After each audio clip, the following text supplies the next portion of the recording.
இப்ப இந்த தற்காலிக மணிங்கள கொண்டு வந்த சீர்திருத்தத்தை பாருங்க. முதலாவது 37 பேராக அதை அதிகரிச்சாங்க.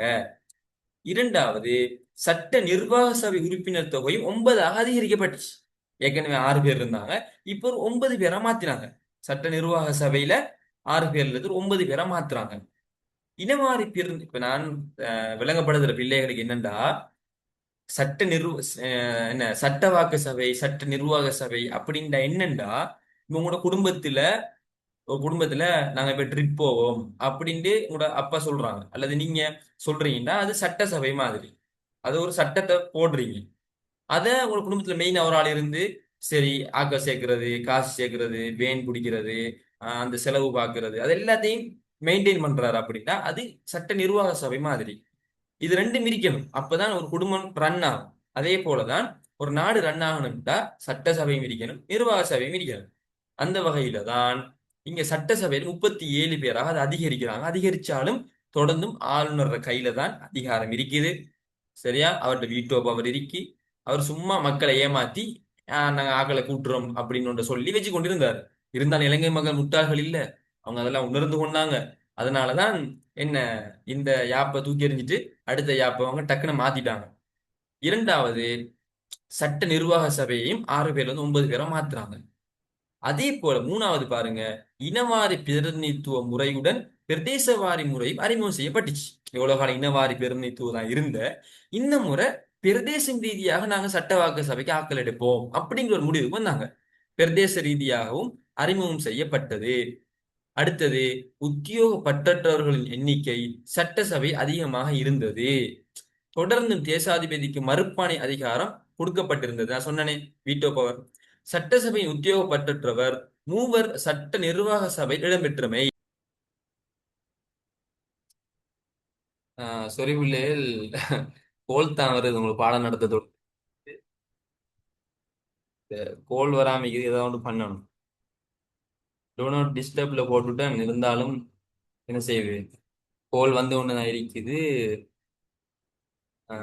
அடுத்த முறை வேற ஏதாவது ஒன்று செய்யணும், பார்ப்போம். சரி, அவன் டிஸ்டர்ப் ஆகிக்கும் போல, சாரி. அவ்வளவுதான் தற்காலிக மணி சீர்திருத்தத்துல இருந்த விஷயங்கள். அவங்களுக்கு புரிஞ்சிருக்கும் நினைக்கிறேன். சரியா? இவங்க இப்படி வந்து இந்த கொடுத்த உடனே என்ன நடந்துச்சுன்னா, இன ரீதியாக நிறைய பிரிவுகள் எல்லாமே வர ஆரம்பிச்சது. இதனால என்ன செஞ்சாங்கண்டா, நான் பேசுறது கிளியரா விளங்குதோ என்னன்னு தெரியா, இந்த சார் பொன்னமலம் ராமநாதன்லாம் சேர்ந்து ஒரு கட்சி உருவாக்கினாங்க. என்ன கட்சி? யாருக்கு சொல்லு. என்ன காங்கிரஸ் ஒன்று உருவாக்கினாங்க, என்ன? யாருக்கு சொல்லலும்?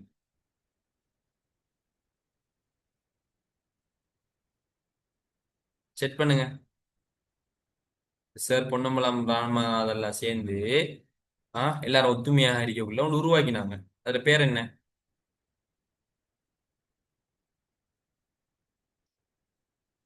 சொல்லுங்க. இலங்கை தேசிய காங்கிரஸ். எங்க எல்லாரும் ஒத்துமையா தான் இருந்தாங்க. அவங்க ஒத்துமையாக்கிற டைம்ல எப்படி சொன்னாங்கண்டா, கொழும்புல ஒரு சிறுபான்மை பிரதிநிதி நாங்க தருவோம், அது தமிழர்களுக்கு நாங்க தருவோம்ல வாக்கெல்லாம் அளிச்சிருந்தாங்க. ஆனா இப்படி இவங்க நல்லா பிளேன் பண்ணி தந்திரம் பண்ணி இந்த பிரதேசவாரி பிரதிநிதித்துவத்தெல்லாம் கொடுத்ததோட என்ன நடக்குதுண்டா, ஒவ்வொரு பிரதேசத்துல இருந்தும் இப்ப அதிகமான பிரதேசங்கள் சிங்களாக்கள் தானே வாழ்றாங்க, அங்க இருந்து சட்டசபை ஆட்கள் வர ஆரம்பிச்சிட்டாங்க. இப்ப சட்டசபையில யார் ஆட்கள் கூட? சிங்களவர்கள் கூட. இதோட இவங்களுக்கு ஒரு ஆசை வந்துட்டு, இலங்கைய பெரும்பான்மையான நம்ம தான் ஆளணும், நம்ம தான் முடிவெடுக்கணும், சிறுபான்மைங்கிறது அடுத்தது, அவங்க சின்ன ஆட்கள், இப்படின்னு முடிவெடுத்து வாக்கு என்ன மாறினாங்க. சார் பொன்னமலம் ராமநாதனுக்கு அவங்க கொழும்புல சிறுபான்மை இதெல்லாம் குடுக்கலாதுன்னு சொல்லிட்டாங்க. அதோட அவர் கோபம் வந்து என்ன செஞ்சாரு, இலங்கை தேசிய காங்கிரஸ் விட்டு வெளியேறி அவர் தமிழர் என்ன தமிழர் மகாஜன கட்சி இந்த மாதிரி ஒன்று ஆரம்பிக்கிறாரு. அப்ப பாருங்க, அவங்களோட கோல் சரியா நடக்குது. அவங்களுக்குள்ள பிரிவினைகள் நடக்குது. பிரிவினைகள் நடந்து பிரிவினைகள் நடந்து போக ஆரம்பிக்கிறாங்க. அந்த நேரத்துல தான் என்ன நடக்குது, அடுத்த சீர்திருத்தம் வருது. சரி, இப்ப நாங்க தற்காலிக மணிங்கிற சீர்திருத்த நன்மைகளை பாருங்க. சட்டசபையில் உத்தியோகப்பற்றவர்களின் எண்ணிக்கை அதிகரிக்கப்பட்டமை இது ஒரு நன்மை. பிரதேசவாரி பிரதிநிதித்துவம் அதிகரிக்கப்பட்டமையானது பிற்காலத்தில் தேர்தல் தொகுதியில் அபிவிருத்தி அடைய காரணமாக இருந்தது. சரியா? பாருங்க, பிரதேசவாரி பிரதிநிதித்துவம்ங்கிறது வந்ததால இலங்கையில இருந்து எல்லா பிரதேசத்துல இருந்தும் ஆட்கள் வரலாம் அப்படின்னு ஒரு சிஸ்டத்தை கொண்டு வந்ததால பிற்காலத்துல தேர்தல் தொகுதிகள் எல்லாம் உருவானுச்சு. தேர்தல் தொகுதி வந்ததால தானே சர்வஜன வாக்குரிமை வந்த டைம்ல மக்கள் எல்லாம் தேர்தல் செஞ்சு அவங்களை விருப்பமானவன்ட கொண்டு வந்தாங்க. அப்ப அதுக்கும் இது காரணமாக இருந்துச்சு. மூணாவது, சங்கங்களுக்கு உறுப்பினர்மை கொடுத்ததால அவை சார்ந்த துறைகளும் வளர்ச்சி அடைந்தது. சங்கங்கள் அது போல விஷயங்களும் வளர்ச்சி அடைந்தது. அடுத்தது, இந்தியர்களுக்கு பிரதிநிதித்துவம் வழங்கியமையானது அவர்களின் அரசியல் பங்குபற்றலுக்கு துணை நின்றது. அஞ்சாவது, சட்ட நிர்வாக சபை உத்தியோக பற்றற்றோருக்கு அங்கத்துவம் வழங்கப்பட்டமையானது பிற்காலத்தில் மந்திரி சபை உருவாக வழி சமைத்தது. சரியா? ஓகே.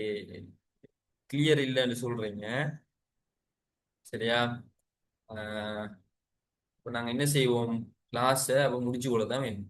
கிளியர் இல்லைன்னு சொன்னா பனிங் டெவன்ஷியரும் இருக்குது. நீங்க டெவன்ஷியர் பார்க்கணும்.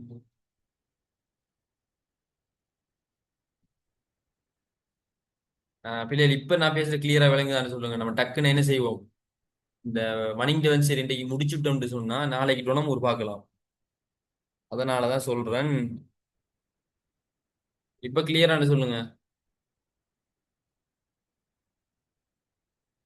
இப்ப கிளியரானு சொல்லுங்க.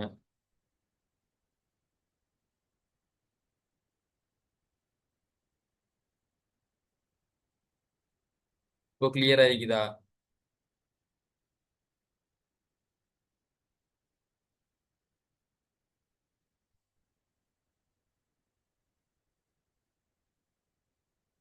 தற்காலிக மணி சீர்திருத்தத்தின் குறைபாடுகள் பாருங்க. பிரதேசவாரி பிரதிநிதித்துவம் உருவாக்கப்பட்டமையானது தமிழர்களை வெகுவாக பாதித்தது. ஏன் பாதி என பாதித்தது?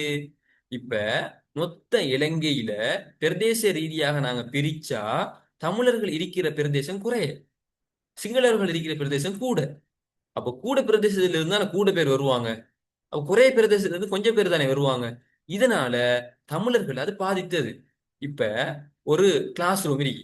அந்த கிளாஸ் ரூம்ல 100 பேர்ல 90 பேர் சிங்களாக்கள், 10 பேர் தமிழாக்கள். இப்ப யார கதை எடுபடும்? சிங்களாக்களோட கதை தானே எடுபடும். அதே போலதான். என்ன இப்பயும் கிளியர் இல்லையா? இப்ப நான் பேசுற கிளியரா விளங்கி கொண்டிருக்குதா இல்ல ஸ்ட்ரக் ஆகுதா? சொல்லுங்க.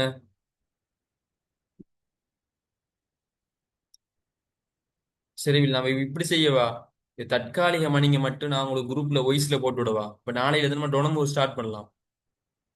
நான் உங்களுக்கு கொஞ்ச நாள் தானே இது, அதுதான் நான் பாக்குறேன். இதை இழுத்துட்டு போகலா.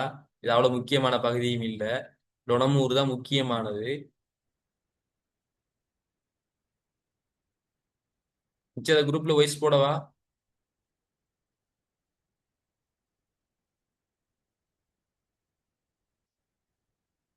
சொல்லுங்க. குரூப்ல வாய்ஸ் போடவா?